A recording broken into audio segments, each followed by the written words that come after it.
बिस्मिल्लाहिर्रहमानिर्रहीम अल्लाहुम्मा सल्लि अला मोहम्मद व अला आले मोहम्मद व बारिक वसल्लम। लाहौर में हूँ जी। और अब यकीन करें, बड़ा दिल उदास हुआ, बड़ा दिल गमगीन हुआ कि जिस लाहौर के बारे में हम क्या कुछ सुनते हैं। और यहाँ पर हेड क्वार्टर रेलवे के इर्द गिर्द 4 जगहों से गुजरा हूँ तो 2-2 फुट पानी था।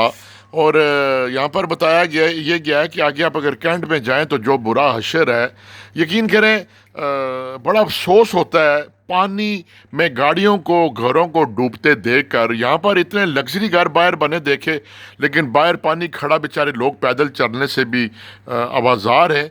तो जब तक आप सेवरेज सिस्टम नहीं बनाएंगे, मैं पहले भी बोला कि आप रोडों के जाल बिछा दें, गलियां पुख्ता कर दें, जो मर्जी है करें, सोने के घर बना दें, अगर आपने सेवरेज सिस्टम नहीं बनाया, पानी का निकासी का निज़ाम नहीं बनाया, तो आपकी सड़कें, आपके सारे प्रोजेक्ट अधूरे के अधूरे रह जाएंगे। और बड़े दिनों से मीडिया पे सुन रहे हैं, टेलीविज़न पे सुन रहे हैं, ख़बरों में सुनते हैं जी लाहौर तो आसमान तक पहुंच गया जी, यहाँ पर तो चांद तारे उतर आए।